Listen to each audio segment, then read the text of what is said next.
Hello students, तो आज के स्टूडियो में हम डिस्कशन करेंगे ऑडिटिंग। आज हम इस सब्जेक्ट का कंप्लीट डिस्कशन करने वाले। तो इस सब्जेक्ट की प्रिपरेशन स्टार्ट करने से पहले आज का वीडियो प्लीज एंड तक जरूर दिखेगा। सबसे पहले जो अप्रैल मंथ में 70 मार्क की जो एग्जाम होगी उसका जो पेपर पैटर्न रहने वाला है उसको लेकर बात करेंगे। हम देखेंगे हर एक क्वेश्चन के अंदर कितने मार्क का थियरिकल टॉपिक पूछा जाएगा, कहाँ पर प्रैक्टिकल सम्स हो सकता है, सबसे मेन क्वेश्चन नंबर 5 में क्या पूछा जाएगा, और इस बार हमें सारे क्वेश्चन अटेम्प्ट करने तो कौन सी स्ट्रेटेजी के अकॉर्डिंग हमको तैयारी करनी चाहिए जिससे कम टाइम में हम प्रिपरेशन कर पाएंगे। और लास्ट में मैं जरूर हर एक चैप्टर के अंदर आने वाला जो आईएमपी क्वेश्चन इस बार के लिए वो आपके साथ आज की वीडियो में शेयर करना है। तो वीडियो प्लीज एंड तक जरूर देखिएगा, कोई क्वेरी तो मुझे कमेंट कीजिएगा। तो चलिए भी स्टार्ट करते हैं, पहले पेपर पैटर्न की फटाफट बात कर लेते हैं। तो अब हमारी जो एग्जाम अप्रैल मंथ में हो रही है वो 70 मार्क एंड 2.5 आवर टाइमिंग के साथ होने वाली है, जैसे हमारा सेमेस्टर 5 में हुआ था। सेमेस्टर 6 के लिए फर्स्ट टाइम होने वाला कोविड के बाद। तो देखिए हमारा जो पेपर रहेगा टोटल 5 क्वेश्चन में डिवाइड किया जाएगा। हर एक क्वेश्चन की जो टोटल मार्किंग होगा अब आपको पता रहेगा 14 मार्क रखे जाएंगे, और 14 मार्क के जब 5 क्वेश्चन पूछेंगे तो पेपर के 70 मार्क हो जाएंगे कवर। अब हम देखेंगे कि हर एक क्वेश्चन में जो 14 मार्क है उस किस तरह से टोटल कवर किया जाएगा। तो यूनिवर्सिटी ने हमको 3 ऑप्शन बताया है, वो भी आपको पता होगा कि 14 के ऑप्शन में 14 पूछ के कवर करे, या तो 14 के ऑप्शन में 2 7 के क्वेश्चन, या फिर ऊपर के भी 2 7 क्वेश्चन और नीचे के भी 2 7। तो यहाँ पर इस सब्जेक्ट में ऑडिटिंग में कौन सा अप्लाई होता है वो ध्यान से समझिएगा।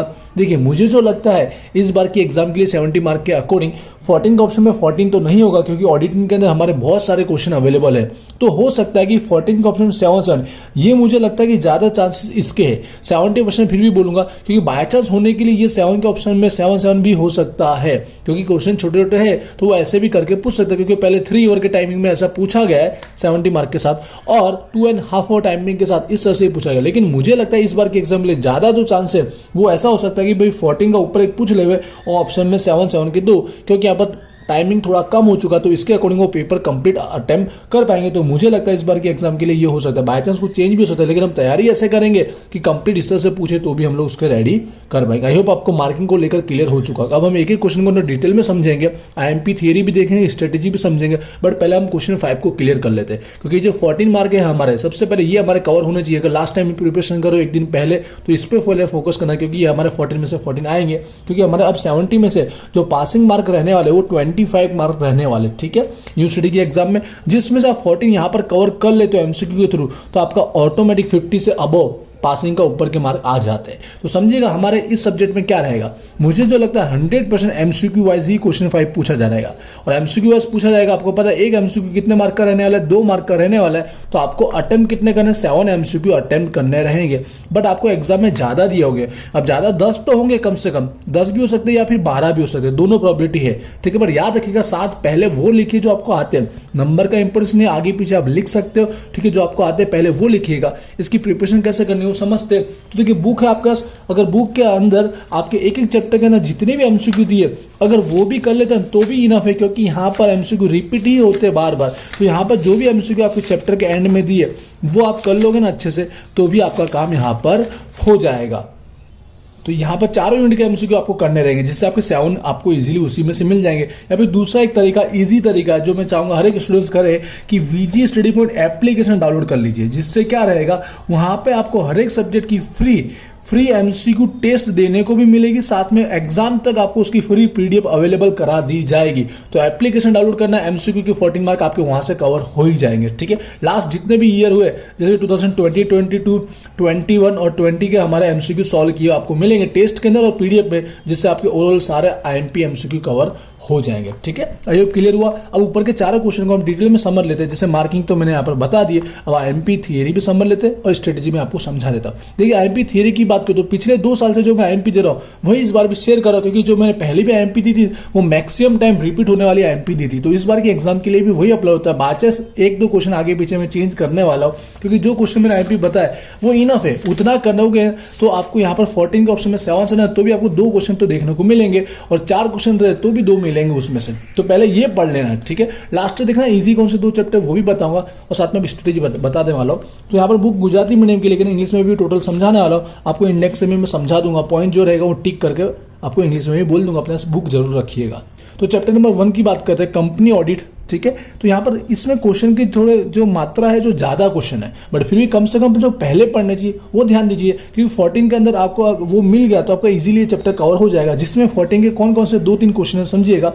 पॉइंट नंबर 2, गुजराती में लिखा है, इंग्लिश में भी बोलना चाहूंगा। जो ऑडिट जो रहता है उसको स्टार्ट करने से पहले हमारे जो पॉइंट कंसिडर करना रहता है वो वाला मुद्दा है, ये पढ़ ही लेना, ठीक है। पहला 14 में इसको पूछ सकता है, दूसरा जो 14 में वो पूछ सकता है ना, ठीक है। यहाँ पर मोस्ट ऑफ तो यही क्वेश्चन 14 का रहता है, बाकी क्वेश्चन में आईएमपी देख लेते हैं। देखिए पॉइंट नंबर 3 के अंदर क्या दस्तावेज है, जो कंपनी के इंपॉर्टेंट दस्तावेज रहते हैं, डॉक्यूमेंट, उसके बारे में आपको एग्जाम में क्या बोल सकता है, डायरेक्ट दस्तावेज के कोई भी 2 के बारे में इन्फॉर्मेशन लिखो, मतलब उसका साथ में इंपॉर्टेंस महत्व समझा दो, या फिर डायरेक्ट उनके नाम लिख रहेंगे। अब यहाँ पे 5 दिए तो 5 में से 3 तो आपको पढ़ने पड़ेंगे, ठीक है, क्योंकि 7 भी अगर रहा ना तो कोई एक टॉपिक यहाँ पे वो पूछ सकता है। तो उसके अकॉर्डिंग जो पहले मैंने बोला था वही पॉइंट नंबर 3, मतलब पहला, दूसरा, तीसरा, memorandum of association, article of association और विज्ञापन पत्र पढ़ना, ठीक है। इंग्लिश वाले भी समझ चुके होंगे, ठीक है, थोड़ा टाइम सेव कर रहा हूँ। अगला टॉपिक हमको पढ़ना है पॉइंट नंबर 5 में से पढ़ना है, जहां पर क्या आपको ऑडिटर की जो फर्जों रहती है ना, फर्जों और कंपनी की जोगवाई, ये 2 पॉइंट को आपको पढ़ना है हर एक क्वेश्चन के अंदर। इंग्लिश में समझ गए, जो ड्यूटीज रहेगी और जो प्रोविजन रहेंगे कंपनी के,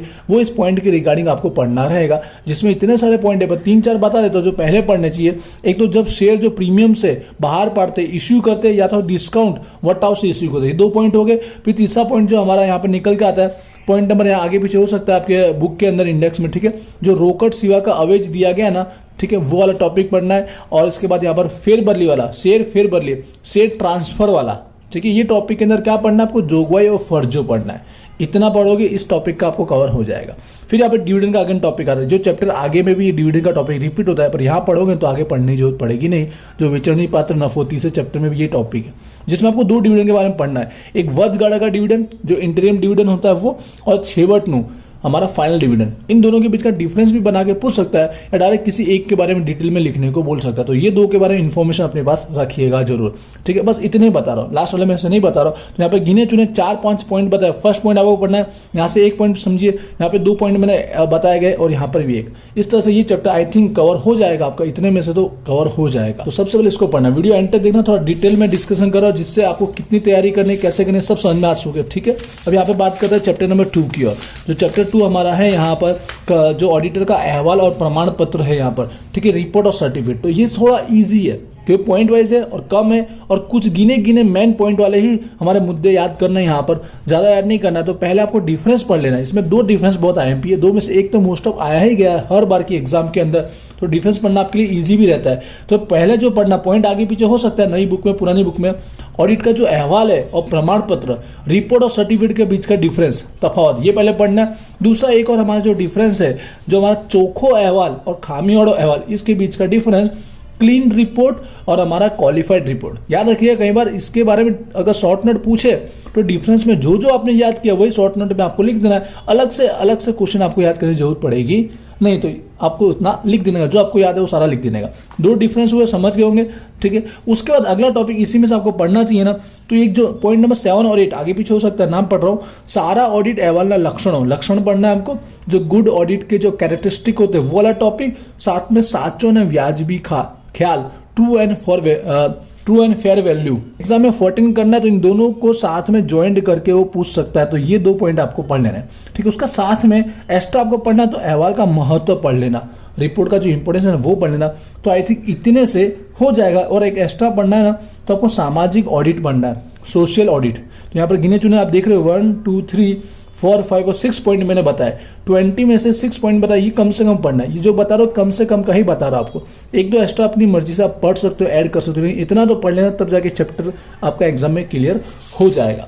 आगे बढ़ते हैं हमारा चैप्टर नंबर 3, जहां पर आपको सम्स भी देखने को मिलेगा, और सम्स होगा गारंटेड है, ठीक है। ऑप्शन में होगा, 14 मार्क का सम्स नहीं होगा, ठीक है। जैसे बताना चाहूंगा, जो हमारा चैप्टर है वेतन पात्र नफो डिविजल प्रॉफिट, जैसे मैंने कहा 14 का ऑप्शन 7 आएगा, तो एक 7 मार्क का सम्स रहेगा, क्योंकि 14 का तो सम्स नहीं देगा, 14 की थियरी और 7 की थियरी आपको देखने का। सम्स आता है तो थियरी और सम्स पे जाना पड़ेगा। अगर 14 की थियरी बहुत अच्छे से लिख सकते हो तो यहाँ पे आप जा सकते हो, मतलब ये थियरी के बारे में आपको पता है और सम्स पूरा आता है, तो आपको ऑप्शन में जाना चाहिए, क्योंकि 7 में से 7 तो यहाँ पर आएंगे, इसमें से 4 या 5 जितना देवे तो क्या 14 से भी ज़्यादा मार्क यहाँ पर अच्छे से कवर हो जाएंगे। इसमें आपको 10 से ज़्यादा हाईएस्ट नहीं मिलते। अब यहाँ पर थियरी की बात कर लेते हैं। तो देखिए थियरी में आपको क्या पढ़ना है, यहाँ पे भी कम पॉइंट है, थियरी इजी है वैसे तो, ठीक है। देखिए सबसे पहले तो आपको ये पढ़ना है, पॉइंट नंबर आगे पीछे हो सकता है 11 नंबर का, जो ऑडिटर की फर्जो है ना, ऑडिटर की फर्जो, ऑडिटर की ड्यूटीज है रिगार्डिंग द डिविजल प्रॉफिट, ये एक टॉपिक आपको पढ़ना है। उसके बाद जो मार्गदर्शक बाबत है या सिद्धांत होगा, प्रिंसिपल, गाइडिंग प्रिंसिपल, ये दो टॉपिक खास पहले पढ़ना है। उसके बाद यहाँ पर जो विवादास्पद मुद्दा है जिसमें डायरेक्ट किसी के बारे में पूछ सकता है, अगर इसी में से बोल दे अपने मर्जी से दो को समझाओ, ठीक है। तो यहाँ पर 2 से 3 टिक कर रहा हूं। एक तो मूडी नफो, कैपिटल प्रॉफिट, पॉइंट नंबर 5 महसूली खोट, ठीक है, जो रेवेन्यू लॉस हुआ है वो, और 5 नफा मात्र डिविडेंड, जिसका सम्स भी बताएगा इस बार, ठीक है, ठीक है, प्रीवियस ईयर के प्रॉफिट में से जो डिविडेंड डिक्लेयर किया है, 3 पॉइंट आपको पढ़ लेना है। तो यहाँ पर इतने से आई थिंक काम आपका हो जाएगा। थियरी में इतनी बता रहा हूँ कम, क्योंकि सम्स भी आपको करना है। तो 3 थियरी पढ़ो, इसको एक ही समझो, ये 1, ये 2 और 3 कम से कम। और सम्स में बोलूं, अगर आप एग्जाम्पल भी कर लेते हैं जो भी दिए, जैसे 3 एग्जाम्पल जो दी स्टार्टिंग, इसी में से मोस्ट ऑफ यही टाइप का सम्स आने की संभावना 99% है। बाय चांस हुआ तो 4 और 5 में जो आपका है पिछले साल के प्रॉफिट में से किस तरह से देना है, वो भी आप एक बार हल्का फुल्का देख के जा सकते हो ना, इस पे फोकस आप पहले कर सकते हैं। तो सम्स के वीडियो अपलोड हो चुके, जरूर चेकआउट कीजिएगा, ठीक है, प्लेलिस्ट में सब अपलोड किएगा। आगे बढ़ते हैं अब यूनिट नंबर 4 की ओर, जहां पर 2 चैप्टर हमारे इन्वॉल्व है, चैप्टर नंबर 4 और 5। समझिएगा, इजी पढ़ने में। इसमें ऐसा भी हो सकता है कि एक दूसरे के ऑप्शन में दोनों निकल सकते हैं, पर फिक्स नहीं बोल सकते। 14 का किसका हो सकता है हमको फिक्स पता नहीं है, वरना वही चैप्टर पढ़ सकते हैं। पर एग्जाम के लास्ट नहीं पढ़ रहे तो 2 चैप्टर मत पढ़ो, एक तो कम से कम पढ़ लो, जो आपको इजी लगता है वो बता दो। चैप्टर नंबर 4 पढ़ लीजिएगा, ठीक है। तो देखिए यहाँ पर 4 पढ़ लीजिएगा, 5 आपको नहीं पढ़ना, लास्ट दिन है तो, लेकिन वीडियो 2 मंथ पहले बन रहा है तो दोनों पढ़ना जरूर, तो अच्छा रहेगा। तो यहाँ पर सबसे पहले डिफरेंस पढ़ना ही है, क्योंकि डिफरेंस ही 90% रिपीट होता है अन्वेषण और ऑडिट का, ठीक है। ऑडिट और इन्वेस्टिगेशन का जो डिफरेंस है वो पहले पढ़ लेना है, और फिर ये जो इन्वेस्टिगेशन करते समय जो पॉइंट को ध्यान रखना चाहिए, कंसाइडर पॉइंट, ये वाला टॉपिक, ये 2 थियरी होगी इनमें से एक, या फिर जो उसका नाम है चैप्टर का, उसके रिगार्डिंग जो 4 टॉपिक पे उसने इन्वेस्टिगेशन के बारे में बताया गया है, वो 4 आपको पढ़ने पड़ेंगे। इसमें से एक डायरेक्ट आईएमपी नहीं दे सकता है, तो चारों में से कोई भी आ सकता है, पढ़ने में इजी है। जैसे बुक में इस बात दिखाना चाहूंगा कि पढ़ने में इजी है, ऐसा मैं क्यों बोला, चारों के में से क्या करना, डायरेक्ट आपको पॉइंट ही पढ़ना है। पॉइंट मतलब ये वाला पॉइंट, जैसे यहाँ को धंधे को खरीदते समय कौन सा इन्वेस्टिगेशन किया जाएगा, बिहाफ ऑफ कोई भी परचेजर करे या तो कोई भी करे, या फिर बैंक वाला करे, जैसे भी, तो पॉइंट 9 ये पढ़ लेना है। फिर अपनी मर्जी से 1-2 लाइन हर एक पॉइंट में लिख देना है, पर पॉइंट पढ़ने से आपका काम तो वैसे 50% तो हो जाएगा थियरी का। ऐसे ही ये चारों 4 इन्वेस्टिगेशन के बारे में पॉइंट पे पहले फोकस करना है, समझ गए होंगे, इसलिए चारों पढ़ लेना है। एक एग्जैक्ट आईएमपी नहीं दूंगा, इन दोनों में से कोई एक आया, ये आया तो ये नहीं आएगा, ये आएगा तो वो नहीं आएगा। चैप्टर 5 का इसी तरह है, बिल्कुल चैप्टर 5 भी इसी कैटेगरी का है, जो प्रोग्राम ऑडिट होता है, ऑडिट कार्यक्रम, उसके बारे में। एक तो सिंपल टाइप का, ये महत्व, इंपोर्टेंस आपको पढ़ना है, और ऑडिट कार्यक्रम लिखते समय कौन से मुद्दे ध्यान रखना है, ठीक है।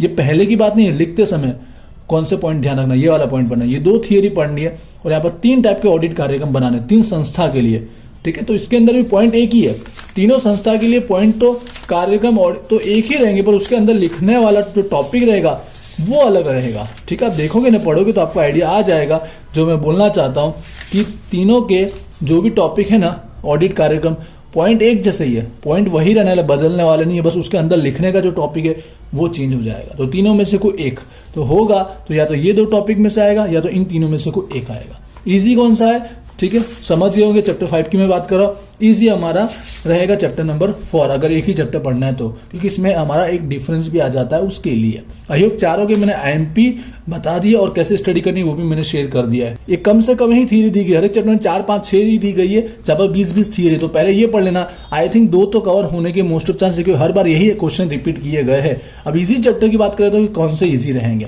फर्स्ट टाइम पढ़ रहे हो, थियरी पे आपको जाना है। चैप्टर 2 बहुत इजी, क्योंकि यहाँ पर 2 डिफरेंस आ जाता है, तो फटाफट आप पता है 10 से 15 मिनट पढ़ ही लेते हो, तो ये चैप्टर सबसे पहले रेडी हो जाएगा, और पॉइंट भी इजी है। दूसरा चैप्टर, ये भी चैप्टर लॉन्ग है, थियरी कुछ ज्यादा है, और रिटन में पढ़ना पड़ता है। ये आप कर सकते हो, लेकिन आपको सम्स आना चाहिए। सम्स आता तो ये सेकंड चॉइस पे जाइए, लेकिन सम्स नहीं आता है आपको, ठीक है, आपका टाइम कम है, तो यहाँ पर जा सकते हो, और चैप्टर 4 को इंपोर्टेंस ज्यादा दे सकते हो, क्योंकि पढ़ने में ईजी है, और ये भी इजी है। आपको पॉइंट एक जैसा ही मिलेगा, तीनों जो कार्यक्रम प्रोग्राम बनाने तीनों संस्था के लिए एक जैसा ही है, बस पॉइंट याद करो तो ये चैप्टर आप एग्जाम में जाकर लिख तो सकते हो। इसलिए पॉइंट नंबर चैप्टर नंबर 2 और चैप्टर नंबर 4, जिसको सम्स नहीं आते तो ना चैप्टर नंबर 3 पे जा सकते हो। वैसे करने तो एग्जाम में रेगुलर स्टूडेंट्स को सारे के सारे अटेम्प्ट करना है, लेकिन लास्ट टाइम प्रिपरेशन कर रहे हैं तो पहले फोकस यहाँ पर कर सकते हैं। आई होप मैंने कंप्लीट डिस्कशन कर दिया है, कुछ बाकी रह गया है तो मुझे कमेंट करके जरूर बताइए। इस वीडियो को शेयर कीजिएगा, और एप्लीकेशन VGST पॉइंट डाउनलोड कीजिएगा, आपको फ्री MCQ टेस्ट मिलेगी, और हो सके तो कोर्स में आप 1 मंथ के लिए ज्वाइन भी हो सकते हो, ठीक है। इंस्टाग्राम पे फॉलो कीजिएगा, आपकी जो भी लेटेस्ट न्यूज़ होती है, सिलेबस रिगार्डिंग कोई भी अपडेट रहती है, वहां पे अपलोड की जाती है। मिलते हैं नेक्स्ट वीडियो में। Wish you all the best, thank you.